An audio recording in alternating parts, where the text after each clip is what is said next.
The movie Hamnet takes place during the early stages of William Shakespeare's and his wife Agnes, their life together.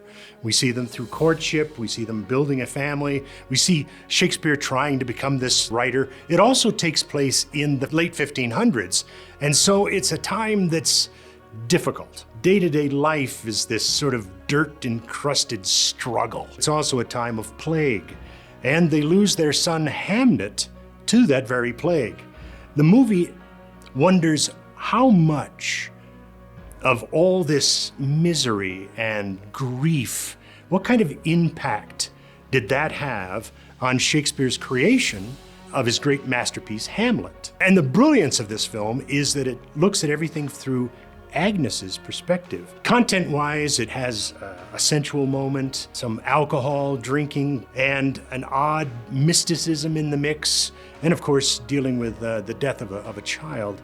But therein, the film becomes this heart-wrenching, poignantly therapeutic examination of grief and the cathartic nature of art.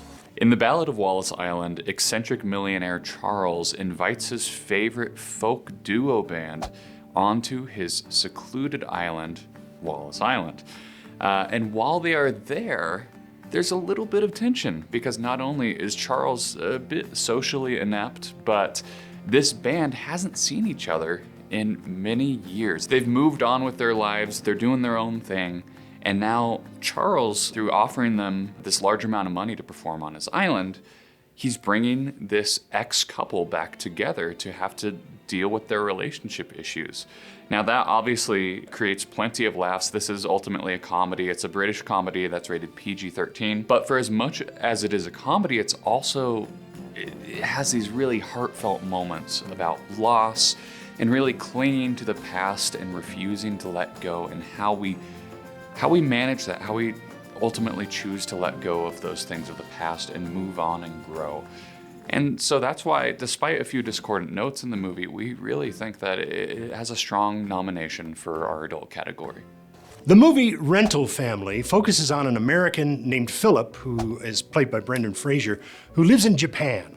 Now, this guy used to be a fairly successful commercial actor, but he's on hard times now, and so he takes a job with a company that rents out actors to fill in as relationships. So it's for people who they need a listening ear, they need a happy smile, they need a hand to hold, and they're willing to pay by the hour for it. And that's the essence of this film. But what happens is that as Philip takes on these roles, these relationships, they start changing his perspective on life. Now, content-wise, we've got quite a bit in here. There's some sexual immorality, there's abundant drinking, there's some coarse language, but the film, it talks about the worthiness of family and the impact it has on your life. And it also suggests that we take the time to slow down, to listen to others, to be honest with others. And in that process, we'll see more in our lives. And that's Rental Family. Robert Grenier didn't live an extraordinary life. He spent 80 years in and around the town of Bonners Ferry, Idaho.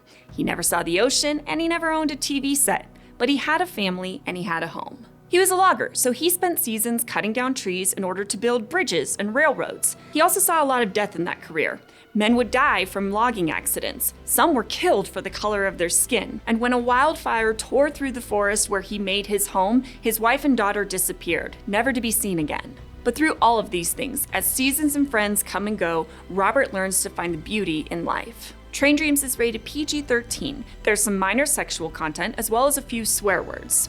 The deaths we witness can be quite intense. We see people murdered for their race and for revenge. We also see people die from logging accidents. And while this slow-paced film demonstrates that we have all experienced tragedy, loss, and suffering in our lives, it also shows us that there is beauty to be found everywhere, if you're just willing to look for it. Nuremberg takes place at the end of World War II as they're sort of piecing together the Nuremberg trials. But more importantly, it focuses in on a relationship between an Army psychiatrist by the name of Doug Kelly and the infamous Nazi officer Hermann Göring. It asks us to consider, how is it that the Germans were so abhorrent? Why were they so unlike us? And then the film poignantly answers, well, Hermann Göring and the Nazis were human. Indeed, just like us. Now, this isn't a faith film or a film that even focuses on faith, but if you look at it through the lens of faith, you see all these questions about the nature of man, the fact that we are all fallen, broken people. And even though the film doesn't suggest an answer, it wonders how we resolve that. How do we find that outside healing force, namely the grace and forgiveness of God? Again, the film doesn't go there, but there are all these questions that are raised, and they become something that you can definitely talk about after the film.